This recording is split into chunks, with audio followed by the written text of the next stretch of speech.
Hey guys, and we have an episode of Hometown Haunts. Do you want to be anonymous? I don't care. Or do you want me to use your first name? I don't care. This is from a friend, RJ, and this is a true haunting tale. Okay, so what happened? Well, I'm gonna start by saying that my friends have been telling me about this thing at the house for years. Okay. I never believed in most of this type stuff. I was like, yeah, whatever. I'm gonna. And I get down there. Didn't really have anything happen for like the first 3 weeks I was there. Then we picked up my friend Patrick from the Philippines, brought him back to the house. And that first night that he was there, it sounded like I heard him talking outside. But I go to go look, and he's sitting inside on the couch. And that was the first weird thing that night. I also heard some scratching on the siding outside.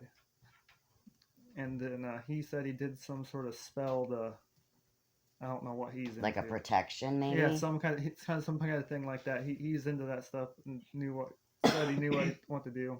Okay. He did that. Didn't hear nothing else for like another month. And then I was there by myself one night. I noticed all of a sudden the whole house got like super cold. To the bone. That's a sign. To the bone cold.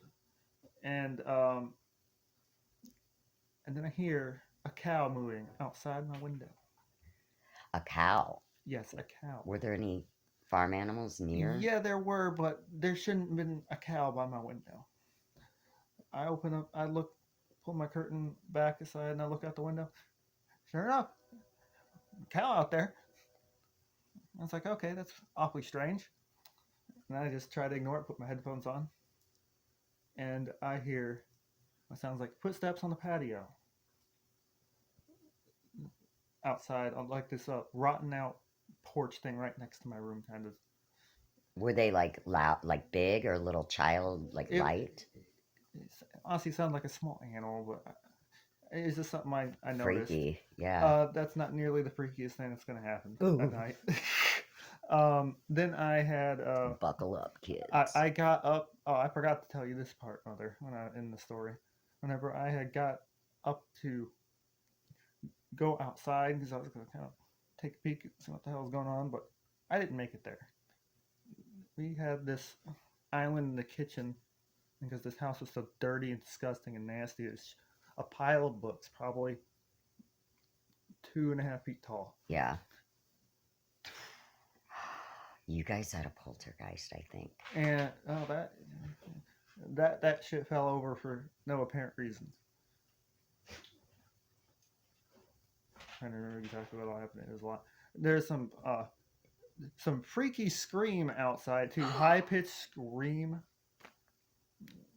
It was horrifying to hear that sound. I bet that would freak me out. And then I at that point I called up my friends on Discord, and I was like, hey, there's some shit going down out here. They were all drunk at another house because I didn't feel like drinking that night. I stayed home. Yeah. But they went up to this other house and got stupid drunk. I told them about it. They hopped in the minivan. They pulled up with pistols out. Oh my gosh. I get in the van and we drive back to the other house. And we're about to pull in the driveway of the other house, cow in the middle of the road. That's so weird. Yep, cow in the middle of the road. So did anything happen when you got back to the house? No, nothing else happened for that night. Oh. Was that the only night? No, here's the next one. Uh-oh. We had 5 of us. We had Jacob, Lincoln, Patrick, me, and Noah. And we all went outside to my friend's 86 Cutlass. He had it sitting out back. Didn't run or anything. We just all hopped in it to go hot box it, smoke some weed. Okay. Oh, yeah. Yeah. Buckle up, kids. It's going to get freaky. Yeah, we were all just sitting there, and all of a sudden, we were sitting there smoking weed, talking, having a good time. All of a sudden, on the trunk, on the back driver's side. Knocking on the trunk. Knocking on the trunk, and we all just turned and looked. And then it happened again. Nobody was out there. No one was over there. All the windows were fogged up, so you couldn't see out really. I forgot to mention that part. So it was extra, and it was at nighttime. Yeah. Extra. Yeah, and no, like the windows were like steamed up, kinda, and then the smoke too. But and then we were sitting there all freaked out. I look back towards the front of the car. I see this big ass white thing running around the car. What? Yep. I told them about that. We all sitting there for about another 5 minutes. We hear the knock a couple more times in that same spot. Very, very, very creepy. The knock in that one spot. And we all eventually said, fuck this, and got up out of the car and ran. Oh my God. Yeah, we ran back to the house, went inside. Didn't have anything else really happen. I can remember. And this was in Kentucky. Yeah, that was in Kentucky. Do you know the name of the haunted road? Yeah, Martha Mills Road. Martha Mills Road is where this happened in Lemondsburg, Kentucky. Flemings. Or Lemmings? Flemingsburg. I'm sorry, with an F. Flemingsburg, Kentucky. All right, and welcome back to Hometown Haunts. We are here with RJ, and he has some true, really spooky stories from Flemingsburg, Kentucky. Flemingsburg, Kentucky. All right, RJ, what you got? Well, 2 years ago, I was supposed to go meet up with all my friends. I couldn't make it there, but they had an interesting experience with the same thing I was talking about earlier. They were all sitting in the house one night, and once again they heard that walking on that back patio. And not only did that happen, the whole door started like rattling and shit that they were talking. So something was like trying to open the door almost. And it would go from that door to the front door of the house, and it would try to open the glass door up there. Oh my God. Like, not the main door. There was a glass door in front of the other door. So it was like someone was rattling, trying to get in. Yeah, pretty much. And that happened. It would also scratch on the windows and scream. So they were all just sitting there trying to ignore it because they were pretty sure they knew what it was. And they didn't see it or anything like that. But they had that happen. I don't know what else happened that night. That's just kind of where it ended from what they told me. And then they had another thing that happened. They pulled up. Remember that Lincoln I owned? Yeah. Yeah, I do. They pulled up in that car. Okay. That was before I had it. They pulled up in that car at that house. Jacob had left something in the house. He ran inside and left the door open on the car. So they were all just sitting there like smoking cigarettes or whatever. And all of a sudden, that door just slammed shut. No wind or anything. They said it just slammed shut. Hardest slam ever. And rocked the whole car when it closed. And they called Jacob's phone, because that's what he left in there, and told him what happened. He started freaking out. He didn't want to come back out and get in the car. Yeah, I kind of don't blame him there. And now for some things that happened in the house. Ooh, yeah. That this is separate from what we thought was a skinwalker. And now this is all of these happenings happened in the same residence. Yes. Okay. All this is all at the same house. Okay. And oh yeah, that's right. I was going to that. Now this is stuff that seems like it might be haunted. There was a time that Caitlin, one of the couples that lived there. There's a lot of people that live there. Okay. She was telling me about Logan, her husband, was sitting playing PlayStation in the living room. Okay. And there was this pile of screws all the way on the other side of the room. And all of a sudden, as he's just sitting there playing, something's hitting him in the back of the head. He just thought he thought Caitlin was doing something to him. Right. And turns out it wasn't.